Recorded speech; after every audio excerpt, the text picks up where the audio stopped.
Right hand kaya mangyari dito. Philippines versus Indonesia for your entertainment only. Round number 1. Ako po si Pao Salud ng Pauco Sports. Kung gusto niyo po ng commentator kahit hindi coverage, pwede naman ako. Ano? Double jabs kagad ang pinakawalan po ni Gino. Counter right straight sa press con. Sabi niya, he's gonna try and go for knockout basta makasilip siya dito. Indonesia looks tough. Kita mo, oh. At he is joined by Jack Camisa. Mga matatagal na po natin nakakasama rin sila sa boxing kasi pabalik-balik na po. Ito pong si Alvius Maufani ay nangalaban na rin sa Pilipinas ilang beses. Naalala ko yung laban niya kay Gio. So, and samantalang si Gino Rodrigo 140, no? And he's only 26 years old. So, and boxing process. Uy! Yan na nga ba? Heavy left hook. Naku naman, pinapakilala pa lang kita na ikaw ay magiging isang boxing prospect. Ready na pwede sa Amerika itong mga ganito kabibigat. Yung kamay niya, yung left hook niya, alam na, delikado to si mabigat, parang masong kamay. Silent beast, silent as hirap. Hirap to.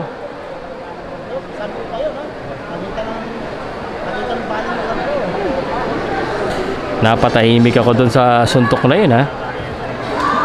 Dahil pangalawa. Ano ba yun? And Alvius sa tenga, delikado. Kaya pa ba Alvius?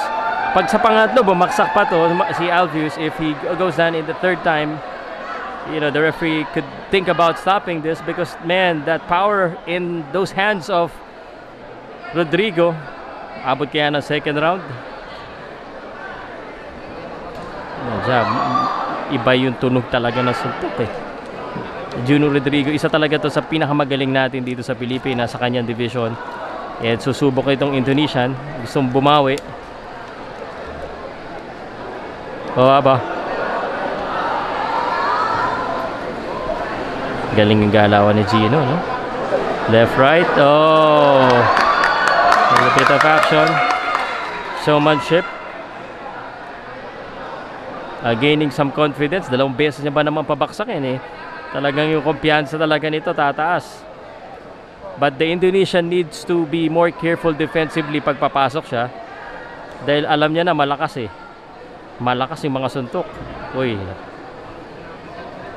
Mabilis din. Malakas na, mabilis pa. 10 seconds. Gino Rodrigo.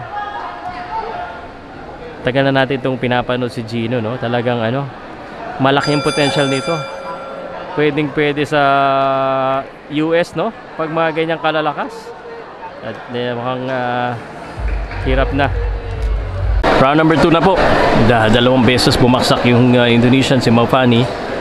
Let's see kung anong gawin dito ni Gino next. Nabibigat, eh, yung suntok ni Gino. And medyo nagpapapawis-pawis siya dito. Hindi siya nagmamadali. Ayan, papasok. Ayan, ganyan ang gawin ng ano, Indonesian. He needs to come in. So Gino could respect him a little bit.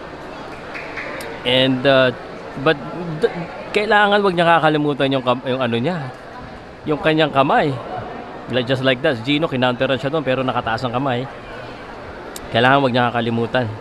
Kasi grabe pala itong sumuntok dito si Gino. Ayan, oh. Body. Nag-aabang na. Kaliwa lang yun, ha. Kaliwa.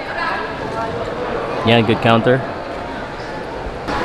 Nice. Gino Rodrigo being really patient. Hindi niya minamadali ito kahit alam niyang kaya niya pabaksakin. Hindi niya basta-basta sinusugod. That's ano yan. Ibig sabihin niya talagang develop na rin. Uy! Wala yun. Smart fighter ang tawag dyan. Ay, binilangan.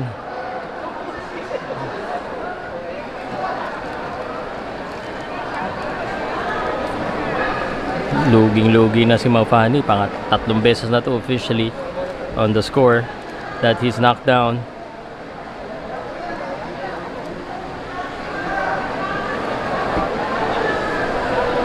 Gino, ano niya, nagpumapalit-palit na rin siya ng ano dito stance, ha?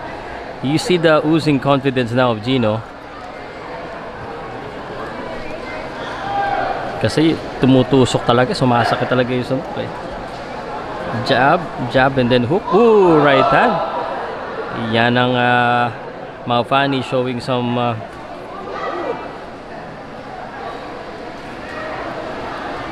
fight here. Good right hand. Depensahan nyo na maayos din ni Gino. It's been a while since I watched Gino. No? Gino has been fighting also outside the country. And I know na talagang ano no? Yung mga talo nga niya, his defeats are like by decision. Yung mga talagang hindi siya basta-basta yung pagkatalo niya. Parang I wouldn't say questionable, but talagang merong merong pwedeng ibigay kay Gino eh. So, eto na. Stop na daw. Okay. Oy, right hand na naman. Just, tatayo ka pa ba? 1, 2. This is not a good sign. That's not a good sign. Masakit na yung tenga.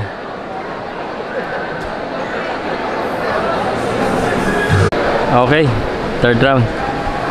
Maofani has been in troubled water.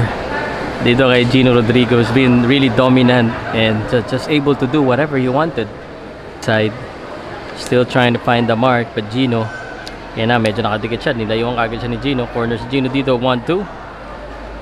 Seems doesn't have the power to hurt Gino. At least double jab sa taas, sa baba. Mixing it up, making Alvius guess. Again, jab, faking with the right hand. The jab, the quick jab again. Hook naman. Yang mapapaisip dito si Alvius. Uy! Yan, bumalik. Nako, yung tenga na naman. Nirereklamo niya. Bigyan mo ng isang cup sa kabila. Eh kasi nakaangat yung talagang matatamaan yan. And Gino looks to be... Oh! Gino Rodrigo. Tinapos na. Ito na nga. Congratulations, Gino. Tapos.